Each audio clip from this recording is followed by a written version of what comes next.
The world is changing at a rapid pace.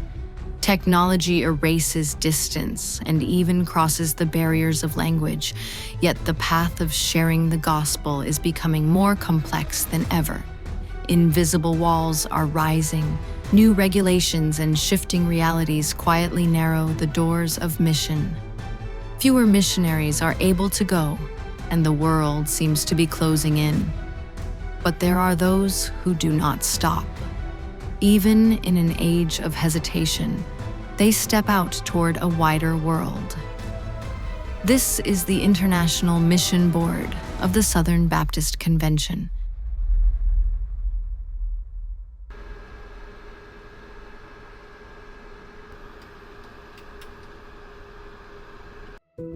In 1845, America stood in the midst of turmoil. The nation expanded westward. The Mexican War unfolded. Debates over slavery divided the country in two, leaving deep and lasting wounds. These conflicts reached into the churches as well. Denominations split over slavery, fractured into North and South. Yet even in times of chaos, the flame of the gospel did not go out.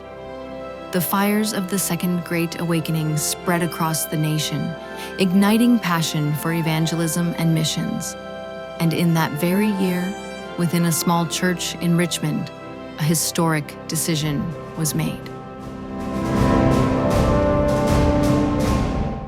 So in 1845, in the midst of the division of Baptists in the American North and South over the tragic institution of slavery, Southern Baptist Convention and the International Mission Board, then named the Foreign Mission Board, were formed for the combining and directing of the energies of the whole denomination for the one sacred effort, the propagation of the gospel. And so our focus at the very beginning was the spread of the gospel among the lost. Beginning with the sending of missionary John Day to Africa, the International Mission Board has, over the past 180 years, sent more than 25,000 missionaries to 185 countries around the world.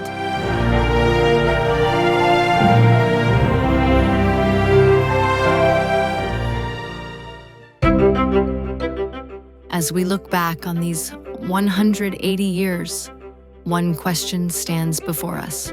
Technology now breaks through time and space, connecting people instantly across screens. So, do missionaries still need to be on the ground? Today, we still have over 3,000 people groups that are what we would call unengaged. So these are people groups that nobody is reaching out to as far as we can tell. There's no concerted effort, there's no strategies to engage those people groups. At the same time, we also have over 5 billion people around the world who are part of unreached people groups. And so these billions and billions of people also do not have the gospel. You and I have the privilege to live in a generation where there are more people on earth in this generation than have ever walked the face of the earth, which means there are more lostness today than there have ever before. And our research department tells us that 166,338 people will die today and every single day without knowing Jesus. The world has changed, but there are still people who have never been reached by the gospel. And there are still those who rise to answer that call. Prepared in their own places, they step forward again today toward new lands.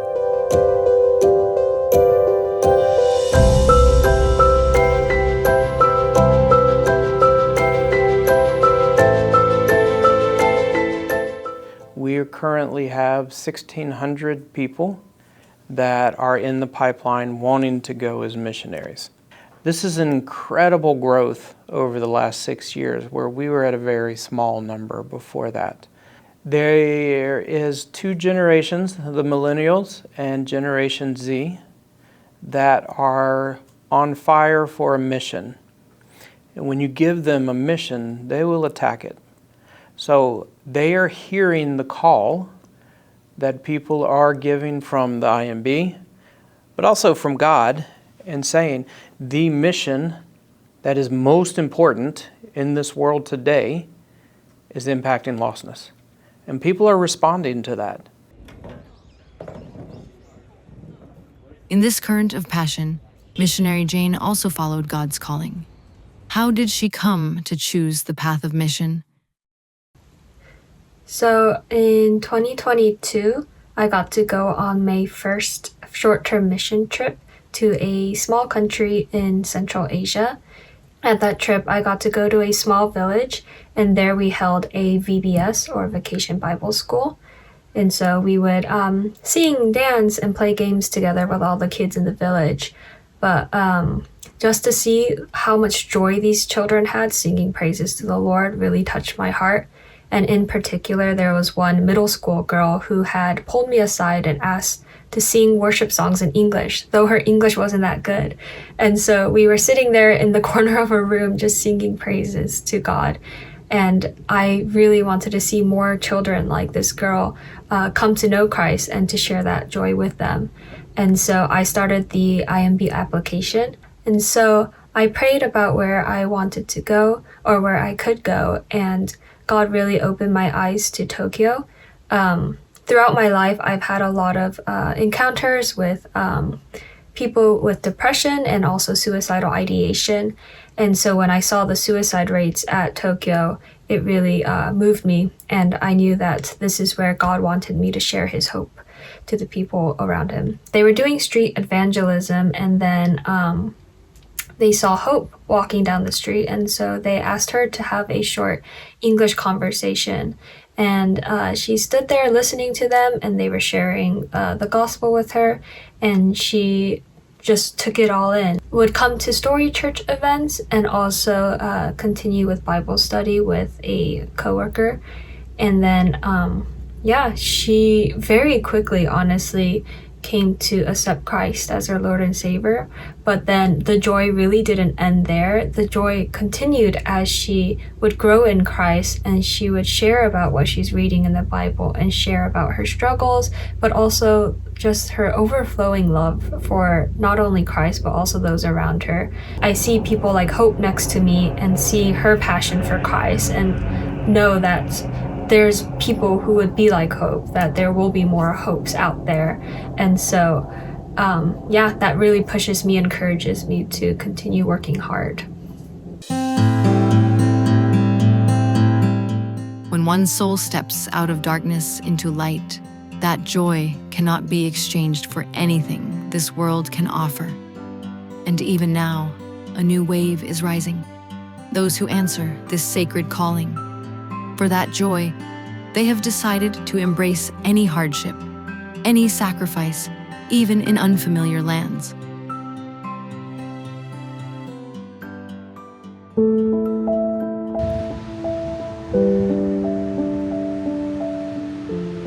But on this path, there are moments of unspeakable trial. 저는 정부에서 선교가 공식적으로 금지된 국가에서 7년 정도 사역을 했었는데, 코비드-19 팬데믹이 터지기 한 2주 전에 그 정부에 의해서 공식적으로 추방을 당해서 이제는 그 나라를 떠나서 미국에 들어와 있습니다. 이제 우리 그 보안 담당에게 상황 설명을 했고, 그 다음에 멤버 케어 팀이 찾아와서 저와 저희 아내에 대한 그 심리적 그 안정을 위해서 지원을 해 주었고요. 떠나는 그 모든 과정에 있어서 적극적인 협력과 지원이 우리 선교본부로부터 있었습니다.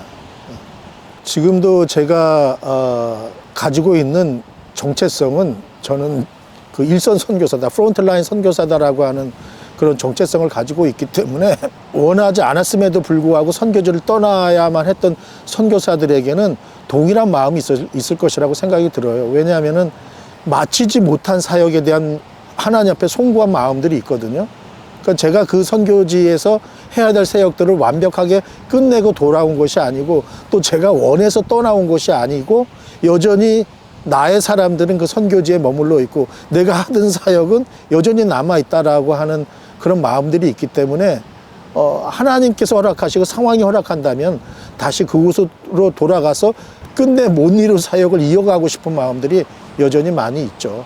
이것은 아마 저와 같은 그 상황에 있는 모든 선교사들에게 동일한 마음이 있지 않을까 하는 생각이 듭니다. 네. The pain of unfinished ministry, the longing to return once more. Yet, they are not left alone. Quiet hands of prayer and care gently hold them through it all. The missionary life is a difficult and challenging life. Our personnel are called to go places that are difficult to live, and they're called to do things that are difficult to do. And so it can be very stressful, demanding and challenging, can also be very tiring. One of the issues that has come up too frequently for our personnel is what I call the disruption of displacement and dislocation. And that's when personnel have to leave their places of service due to political strife, warfare, or natural disaster. And it's very difficult for missionaries and their families to be dislocated like that and to be displaced, whether it's for a brief time or a longer period of time. And so we've been providing debriefing for our personnel and their families who've been dislocated and displaced. And we've also provided counseling services and care for them to assist them moving through the impact. Over the past decade, the global mission environment has grown increasingly difficult. Amid armed conflict, political instability, and religious tension, missionaries face greater restrictions and threats than ever before. The danger of kidnapping and violence, visa limitations and expulsion, legal pressure, and constant surveillance stand in the way of the mission field. Yet, even in these challenges, the International Mission Board works tirelessly to ensure that the work of missionaries around the world does not come to a halt. In the Global Security Operations Center, we are monitoring world events. We're doing that 24 hours a day, 7 days a week. We use those softwares, which is an emergency communications tool, where we're able to see those events that are taking place, and we're able to reach out to them through the particular software and applications to be able to let them know the events that are taking place. But also, should an event take place that the personnel are involved in, they have the ability to press an emergency button and let us know that they are in harm's way, and then we take action. The work of the IMB is not only the story of missionaries on the field. Behind them stand countless others, counselors who restore spiritual and emotional strength, professionals who oversee administration and finances, and intercessors who call their names in prayer each day. We lift the MKs before you today. We thank you for what a blessing they are for their parents to help open doors in the communities and provide ways for their parents to interact with other parents in the communities as the children interact and play with each other. And Father, we ask that the MKs grow and learn about God as they hear their parents share the gospel with others. Help them to take it in and to absorb that information and just grow in their knowledge of you and their love for you. In unseen places, prayer creates pathways and connects hearts. Upon this network of faith, new ministries are built. Later, as in October 1, or they don't know? And then there's kind of these three ways to involve your church. There's the download resources button and order resources. All of the resources are right here on this side, which is your eyes kind of immediately go to this side. Right. So we'll have to probably be watchful about people. So right now, somebody could go there and download it. they basically have everything then. Pretty much. Except for Except bulletin. envelopes and posters. Envelopes and, okay, and posters, yes. And like okay. hard copies of the prayer guides. So that's really helpful for churches. It's easily overlooked over here on the side, so it is going to be something that we may need to point out together. Okay. That should be on here. Oh, yeah. So I'm glad that we have something up. We are prepping for the Lottie Moon Christmas offering season so that we can be prepared to serve Southern Baptists as they celebrate the life of Lottie Moon and think about how to take ownership of international missions in their churches. Through many departments, many people, and countless acts of devotion, missionaries around the world are able to continue their work. And behind it all, faithful financial support stands with them. So IMB supports our missionaries in a lot of great ways. One of them is they're fully funded. So every missionary gets a full salary from IMB. And so they can go to the mission field and not have to worry about, oh, do I have enough money? You know, who do I need to contact to get support? IMB provides that for them. Not only that, IMB also provides very well for the children of our missionaries, especially when it comes to education. And we invest a lot of money in our missionary kids' education. A few other things that IMB provides is for retirement. We understand everybody would like to retire someday, and so IMB makes contributions to missionaries' Guidestone accounts, and we also provide matching programs as well, so that the missionary can give to that account, and IMB can match it up to a certain amount. So there's 45,000 Southern Baptist churches. 80% of those churches are small-sized churches, but a significant portion of those churches give to cooperative program. And that's what sustains financially our missionaries on the field. So whether it's a small church, a mid-sized church, or a large church, every church that gives to the cooperative program helps support the missionaries on the field. And they also play a very important part in reaching the lost around the world. The prayers and offerings of countless churches and believers send the gospel to the ends of the earth. Even now, hundreds of missionaries are proclaiming the gospel across cultures and languages. Each step they take bears witness to the love of God.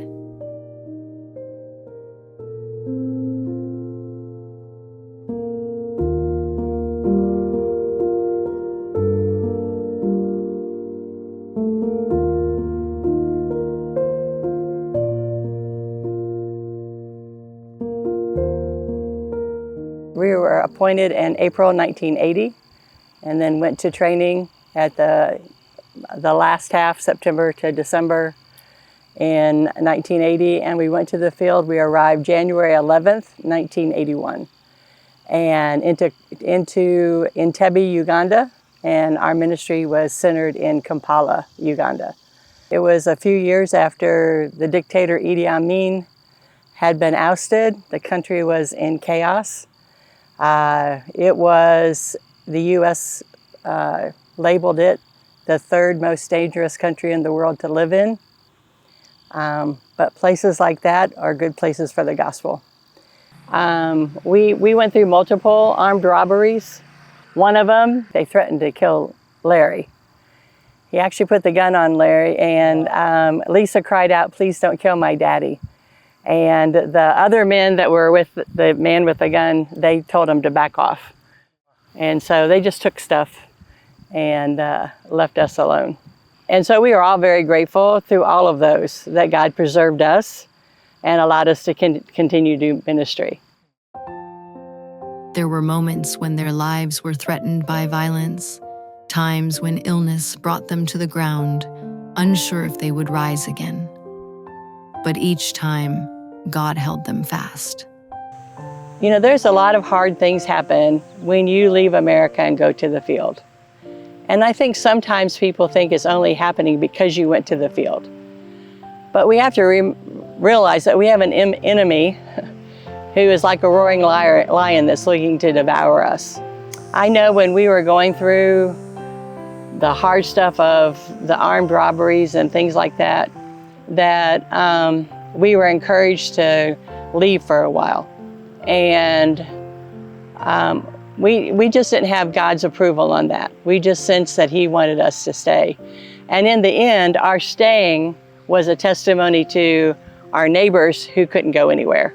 And so I would say, just as much as you can. I mean, there's some illnesses and things that might take you away, but even though you go through very, very difficult times, we go out there for His glory to be known in the nations, and that takes perseverance and a huge dependency on Him. The final step of missionary training is writing a last will and testament, putting into words a resolve to not retreat, even in the face of death. They entrust their lives and ministry fully into God's hands. Because their steps did not stop, the gospel continues even today.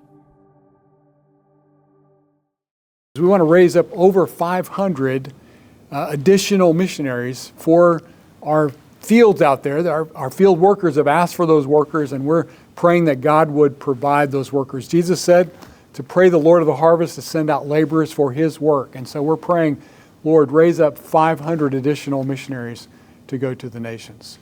Well, the world is changing so fast, and so we have to continually adjust ourselves in order to reach a world that is changing. And one of those things is just continually finding access to lost peoples behind the borders, behind the blockages that governments would try to throw up against us, that other religions would try to block us from getting to their people with the good news of Christ. And so we're continually trying to find creative access opportunities to get in among these people groups. The deepest, darkest problem in our world today is lostness. And the only way to impact lostness is with the gospel. And to get the gospel there, it takes missionary presence. The Great Commission doesn't stop until Jesus comes back. And so He gave us that Great Commission to go, and He says He'll be with us to the very end of the age. And so our job is to be obedient and to keep going to the nations and keep sending to the nations, keep praying for the nations, and keep giving so others can go. Though the world changes, the love of God never stops. Some are sent forth, and together, all become one within that calling. And at the end of this journey, there is always the same unchanging promise. And surely I am with you always, to the very end of the age.